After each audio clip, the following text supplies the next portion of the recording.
Okay, what do I call you? Egon or Egon? You either, man. Because I didn't realise that. I always called you Egon, right? But Egon of course, works. when I see the way it's written, it's obviously Egon. Yeah, no. It's a pleasure to have you here. Of course, we've known each other for a long time, but I think it's important for people to kind of get a better understanding of your history because, you know, obviously nowadays, Now Again Records, we see you involved with the JD. We see you involved with Madlib and a million reissue projects, seen you on films. Tell us your history. Well, I mean, in a nutshell, I got into music because my parents were into music, and it was one of those things like I felt I would be able to do professionally. I just needed to have the right place to start. And when Stones Throw Records was first getting off the ground in '96, I said, you know, this is the company that I should work for. And so I willed that into existence. Like, really, I did. And I didn't ask for a job there. Peanut Butter Wolf, who founded the company, asked me, and I thought to myself, like, wow, like, this is actually going to happen. I'm going to go work for Stones Throw. And I did do that. I left college in 2000. I moved out to work for Stones Throw. I was a huge Madlib fan. I mean, as you can imagine. He wrote the song about crate digging, called Crate Digging. I mean, like, this is the guy. And he had just put out Quasimoto, which you were an early champion of. And I'm like, this is wonderful. A lot of people hate this record, the Quasimoto album. I love this record, and I'm going out to work with these guys, and we're all going to live together, and it's just going to be this dream come true. And on the way out, Peanut Butter Wolf told me, we drove across the country, and he's like, you know, Madlib's taking a break from hip-hop. He's going to do jazz under the name Yesterday's New Quintet. He plays all the instruments. Here, I got some cassettes. Let's listen to him. And that was my first job, working at Stones Throw. Wow. Yeah. And then from there, you know, everything just sort of evolved, you know, just like working with Doom to make the Mad Villain record happen, working with Dilla to make the J-Lib record happen, of course, you know, growing into more of a partnership role with Madlib. And the Now Again thing was an offshoot of the reissues I was doing for Stones Throw because we didn't want to overwhelm Stones Throw's hip-hop core audience with all these esoteric reissues that I was into. So spun off a label so that I could do that and just, you know, did that for many years until it was time to start separating things. And you were also involved in the Aloe Blacc album. Yeah, that the second album, you know, he had turned in a series of demos for the second album, and Wolf just really wasn't feeling it, you know, and he was like, I just don't think this is going to work, and I just want to release him from his contract. And I was like, well, you can't, because, you know, we've invested $4,000 into this record. And that was a bad time for us right before the Mayor Hawthorne record came out. It was a real low point for Stones Throw. And so I said, well, look, man, you know, can I make the record? Like, if you really don't care, you know, like, I have a good relationship with Aloe. Like, if I can talk to him about a record that I'd like to make, you know, can I make it? He's like, yeah, sure, whatever. 2 years later, there was the record. With the Truth and Soul guys helping, of course, you know, and Aloe really going out on a limb to make a really dark, beautiful soul record. Wow.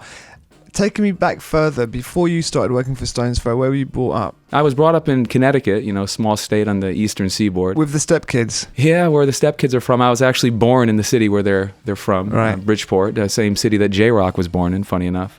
And I grew up in Connecticut and, you know, spent my formative years there, like meeting hip-hop musicians, record collectors, What was more important to you? Was it hip-hop or was it old records, jazz? What was the first thing that caught you? The first thing was old records, because my father and mother had an incredible record collection, and they were really into, like, everything from, you know, folk music to jazz. I mean, you know, when I say jazz, I mean, like, you know, Bitches Brew, you know, that was a record that they played quite often. So that, Sly and the Family Stone on the funk side, and, you know, Tom Paxton, and, you know, Joan Collins, people like that. The Z soundtrack by Mikis Theodorakis was a big spin for them.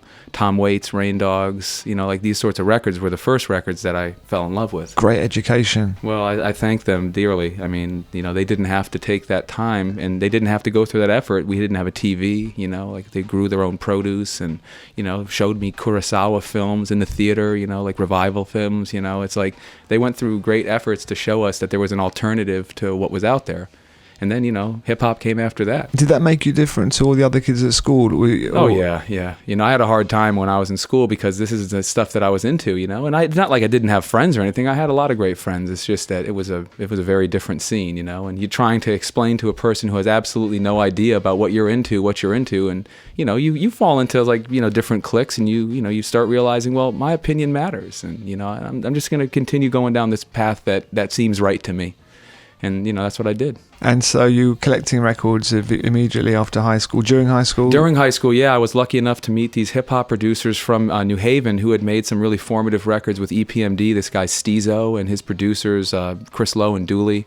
They had been the people who rediscovered breakbeats like the Skull Snaps, It's a New Day. And they were, really my idols because these were the guys out there digging in the crates and, playing these breaks and making beats and painting graffiti and rapping and everything that I wanted to do really. And so I said, well, it can't hurt for me to go ask these guys. So I show up at the store where some of them were working and asked Dooley, I was like, so what about these records, the old ones that, that you're making these beats from? Where do you get those? He's like, conventions. I was like, gee, thanks. I'm like, can you be a little more specific? And after about a year or so, he invited me to his flat and he just let me go through his collection and he pointed out things. And then when I went to university in 96, I specifically chose the school in Nashville, Tennessee, because there was a lot of record stores in walking distance to my university and there was no competition for the stuff I was looking for. There was only 2 or 3 people in the city that cared about the stuff that I wanted. So I figured, this is great. I'll have no competition. The records were cheap. Right. And so I asked Dooley for a list. And I don't think I still have that list, but it was a great list. And it really informed the mix that I was just doing here because it was okay, here's the rock stuff, Here are the labels on the rock side. Here's the funk stuff. Here's the jazz stuff. Here's the odd miscellaneous stuff like Stark Reality. 18 years old being told that the Stark Reality is the record to get, it kind of changes you.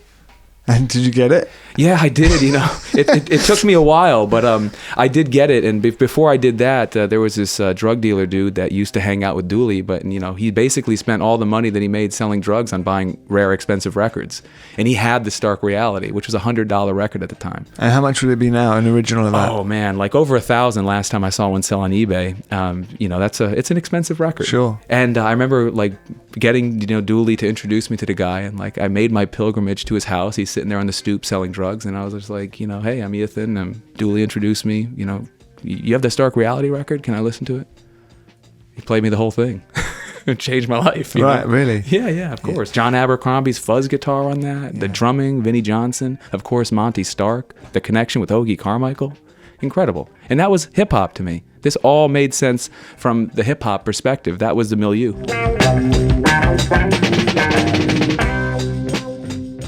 I'm working with guys like Madlib and Doom and Dilla, and I needed to give them source material.